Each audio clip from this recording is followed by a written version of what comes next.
Just give you an update of where we're at. Busy time of the year. December, if you do things right, December is the busiest month of the year.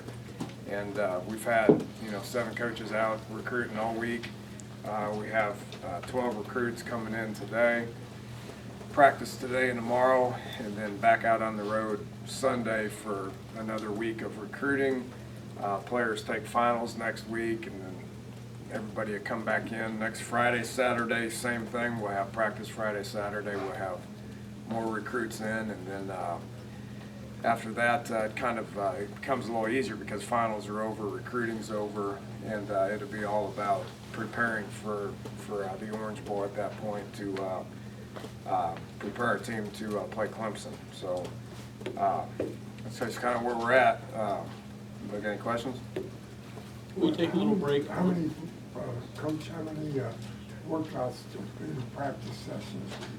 We'll have 15. That's what we're. 15, that's what they allow? That's what they allow us, and we will take advantage of all 15. Not everybody can get 15 in based on when the game is played. And because ours is late, we'll be able to get 15 in. When would you all leave for Miami? It'll be after Christmas. We'll wrap up. We'll have about 10 practices here, and then when we get there, we'll have 5. So once we wrap up our 10 practices here, we'll let them go home for Christmas in a few days, and then meet down in Miami a couple days after that. Will you have your full plan in place here before you go down, or will you? Yeah. We got that week after next week, because next week's busy with recruiting and all that stuff, finals and all that. But after that, we'll have a whole week to where we can practice and watch a bunch of tape and prepare. So I haven't watched any Clemson tape other than just watching the game on TV, and won't have much time to do it this upcoming week either, because we'll be gone. So and again, because the game's not until the 4th, we got plenty of time to do it once recruiting's over. What'd you learn at your earlier stops about going to bowls that you don't want to do or you really do want to do? One of them's get work done here, and making sure that you got a pretty good plan and you get a lot of work done prior to leaving. And once you get down there, it is a reward, and you want them to enjoy it, but you don't want them to enjoy it so much to where they're tired and wore out and bored and ready to go home. So it's a tricky balance, but I think we've got a pretty good idea to do it. This is my 13th in a row, so we've had some success and taken some very positive things that we've done, and a couple of negative ones as well. How do you balance the time off? It seems like you're going to have 2 practices in 2 weeks, and then really kind of just go from 0 to 60. I mean, can you talk about getting the guys ready? Is the time off important? How do you keep them focused during that time off? Anything like that? You really don't need to keep them focused. You got to get out there and work on timing and kind of pop a little bit. And, we work the younger guys more than the older guys right now. Older guys, it's more about healing up, but still having some good timing. You got to make sure that we won't do anything with them Sunday, Monday, Tuesday, Wednesday, Thursday. It's all finals. We got to get them. We got to make sure that they finish strongly where they're eligible to play. So that's all schoolwork stuff. I mean, there's specific thing that they got to do. They know what their responsibilities are. You don't want to sit here and show them a bunch of Clemson film right now. I mean, the game's a month away. So, and we've talked about this a bunch going back to camp. We didn't start working on Marshall until about 2 weeks before Marshall. So it allows them to be students. It allows them to rest. It allows them to get back into some lifting shape, keep the conditioning, but not wearing them out on what your opponent does. Was there a lot of rust in the Nah, they're fine. They're bouncing around pretty good. I think they're pretty excited about what's ahead of them. Dan, I know it's not a motivating factor, but would there be some satisfaction in beating an ACC team after what transpired with all the conference juggling and everything? It's I don't care what conference teams you're in. You line up and you play and you want to win. I don't think that has anything to do with anything. I don't know what you're referring to exactly, but if they're in Conference USA or Conference ACC or whatever it is. We're going to line up and try to win. So. When was the first time you met as a team after, obviously, you learned you were going to the Orange Bowl? About 2 hours ago. Okay. Been gone since. I mean, everybody's been gone. Everybody's been on the road. Purposely wanted to give the guys off Friday, Saturday, Sunday, Monday. We did do some lifting and stuff, you know, with Coach Joseph and those guys. But about 2 hours ago was the first time we got together. Just kind of laid it out to them as far as what was expected of them here in the next month. Dan, in your previous stops, have you put in a lot going into a bowl, or do you just try to stick with what you've done all season? Well, because if you do it right, you get so many practices. You don't need to practice 15 times against Clemson. So it's really another spring practice. So you see, you start over and you just, you know, we break it up in halves right now. So we'll work half the offense every other day. You know, defensively, we kind of start back to where, you know, we're kind of repping the young guys. So you got to put in very basic stuff and just play football and just try to get as many reps as you can to where you're dealing with young guys and what their mistakes are right now as opposed to doing it in March and April. How valuable are these practices for the young guys? Yeah, just what I said. Just as far as you know, finding out what guys do well and what they need work on, and teaching them the offense and you know, they got to see the signals and all that stuff, and just getting them to where they're playing football, as opposed to what we're dealing with right now. It's a lot easier to do it now than it is in March and April. So it's another spring practice is what it is. Does the Orange Bowl make your job a lot easier right now in terms of recruiting? Can you go out and kind of point to that and have that speak a little louder than maybe your words would have beforehand? Yeah, probably a little bit. You know, it's going to be a very high-profile game. I mean, it's going to be the only game on. I mean, we're all aware of what the broadcast is going to do, which makes it even more important for us to prepare to play well. It makes it, and yeah, I mean, recruiting is going well. Anytime you win it helps. There is a tremendous amount of interest out there right now for what's transpired in the last year. So, you know, that's one. The other advantage is it made the team meeting I had in practice a lot easier too, because these guys are a lot more tuned in and excited about what's ahead of them than what could have been, I guess.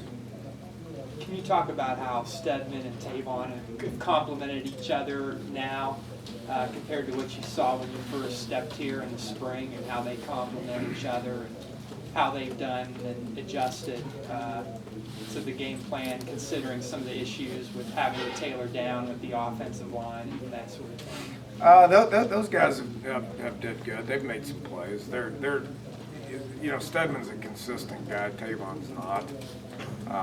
You know, they both got a ways to go. I've made reference to this on not only those two, but a lot of other guys. It's going to be a lot more fun to watch next year than it is this year. And those two guys are no different. There's a lot of little things, and you know, I don't mind saying it, but the interception that Gino threw at the end of the game was Tavon's fault, not Gino's fault. There's little things that you don't see that need to take place in order for us to be better than what we are right now. What's your reaction to Gino not being the Big East Offensive Player of the Year?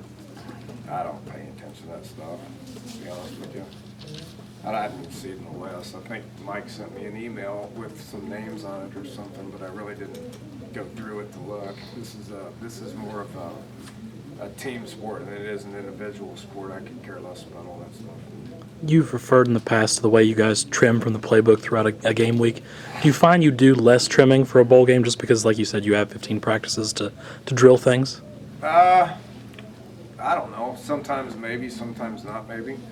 We'll reevaluate where we're at. We will, when we start watching tape, we'll look for ways to attack who we're playing. Probably have more time on our hands to be able to rep things to where we'll feel good about it, as opposed to repping things, not feeling good about it and getting rid of it. So there'll probably be more offense then. You're maybe less quick on the trigger to cut something than in that case. Very much so. Danny, you got a lot of kids here from Miramar High. Good kids, good players and good kids. Are you familiar enough with what they're doing down there? Do you know Damon enough to know why that program is turning out people like, not only good players, but good people? I've been there once. Haven't, I was there probably my first week on the job last year. I was there, and that's about as much interaction as I've had with it. We've had a couple of their kids up on visits, but it looks to me like they got good players and they're well coached. But I haven't studied it as much as I've studied our guys that we have here.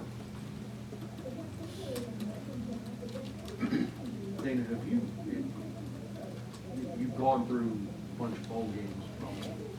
Have you seen the good and the bad as far as preparation and learned from that how to prepare? Because there's a lot of different ways to approach it, and some of them are bad. I think if you look back at the record that we've had, the first two we lost, and we didn't do some things very well.